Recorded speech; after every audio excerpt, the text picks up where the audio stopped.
Hey guys, another quick tutorial. This time, how to get your bass lines to sound wider without losing its integrity. The one of the biggest things that I find when I work with producers and they send me bass lines which have a lot of width is that they lose, first of all, the body, and they also end up with phase issues because it doesn't translate well to mono, which is extremely crucial for bass lines.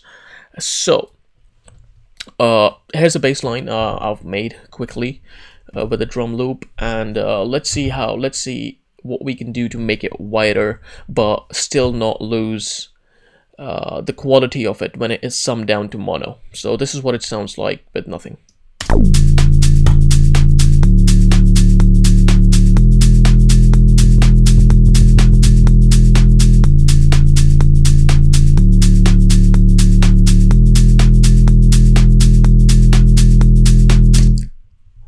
Pretty straightforward.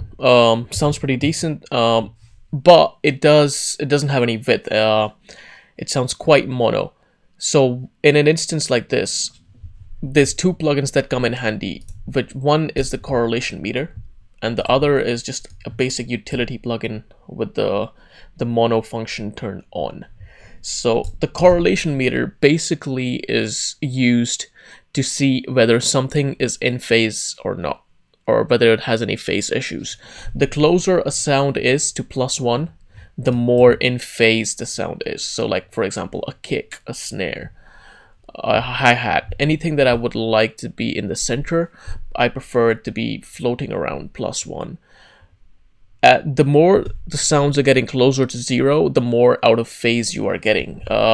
It might not necessarily be too bad. You know, most likely any instrument that have a bit of width to them, strings, synths, etc., they will be floating around here. That's fine, but you don't really want to go down below 0. That's a big no-no. That's usually when you will end up with phase issues, and your mix or your track will not translate well into mono, which is extremely crucial when it comes to a bass line. Your bass line has to translate to mono.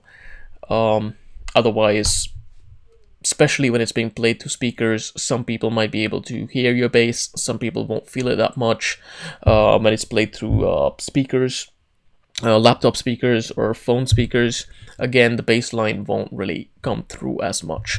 So what to do in a situation like that? The best thing to do in a situation like this is you take the track and you duplicate it. So what I've done here is I've created a duplicate of the same track, exactly the same thing. So let's hear it one more time.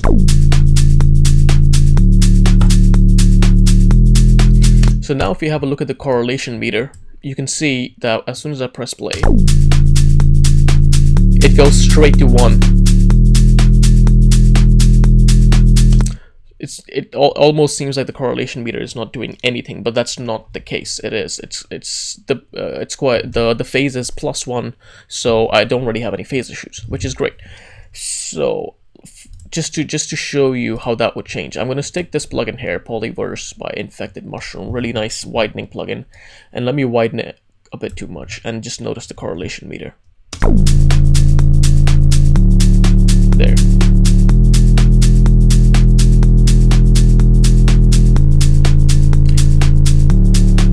Now, I have gotten width, so this did make my bass line sound quite wide, but I lost the body of my bass line, and that, when summed to mono, would sound terrible. So, or it won't, it won't really have that punch and that we're looking for. So let's have a look at that. I mean, let's play it with a lot of width, and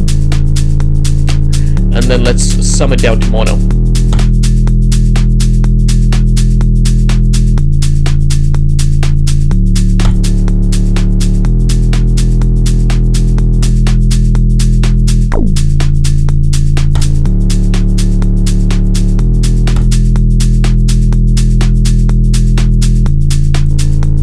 Like, I feel I'm losing too much of the low-end information that I would need in the track when it was summed to mono. So what will be a better way of going about it?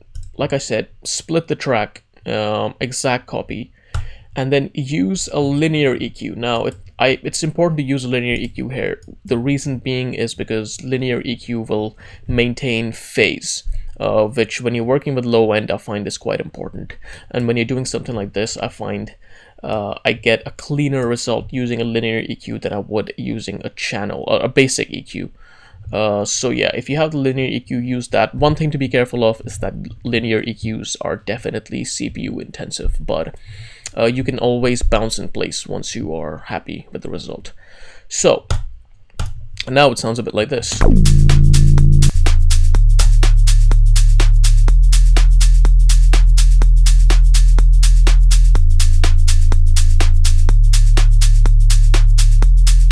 So basically now I just have the sub. So what I've done with the linear EQ is taken everything below 100 Hertz, I've taken out everything above 100 Hertz. So everything below 100 Hertz is exactly how it is. And now in the second channel, I'll do the opposite. I'll take away everything below 100 Hertz.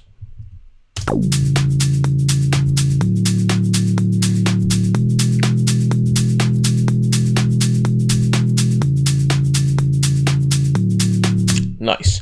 So now you can see now you can hear just the top a bit of the bass, the higher frequencies, and even then, if you notice, it's very mono sounding. And this is the bit where we can actually make the sound wider instead of the sub. So now if I take this and I take this wider plugin, you can use any chorusing plugin that comes with your DAW. I like this one. I believe it's free, so it's definitely worth getting. But let's hear it without it first.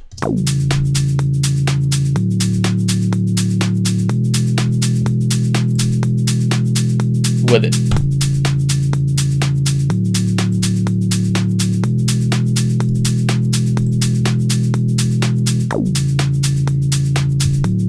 Nice. So now looking at the correlation meter,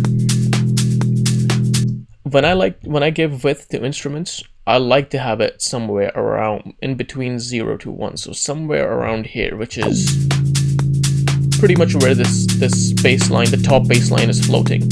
I could go a little bit more maybe. There we go. So now what we've done is we've basically given the illusion of width to a bass line. I mean, once I bring in the sub. So let's hear them together.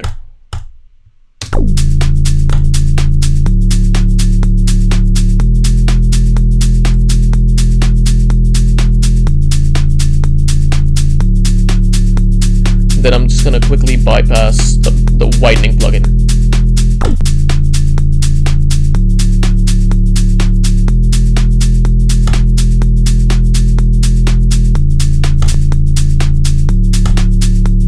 You can see how much wider the bass line is, but it keeps its body, it keeps its punch. I don't lose any clarity and I don't have any phase issues. To double check that, I have a gain plugin on the stereo output, and let's go mono and then back to stereo on the stereo output.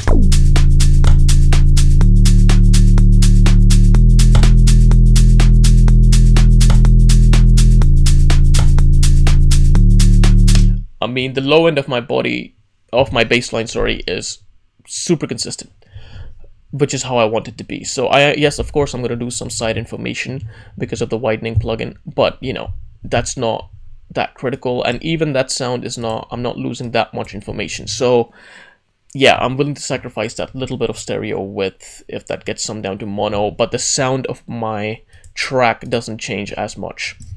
Another final little icing on the cake thing that you could do is on the stereo, on the top bass line, you can put an EQ around 200 Hertz. Let's get rid of this stuff. Okay, so around 200 Hertz, you could give a boost, and what that will do is also exaggerate the illusion of width in a bass line. So only on the stereo information. So here, without it, with it.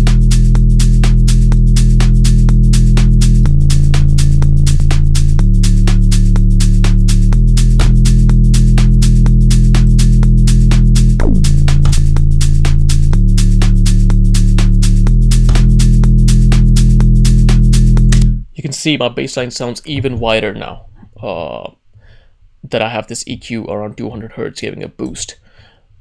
But it's mainly boosting the side information, so I'm not really getting any mud in the middle. And of course, how much you boost it is very dependent on the rest of the elements of the track. I'm going a bit extreme here just to show what I'm doing. So those are very good tricks. And now let's have a song back to mono.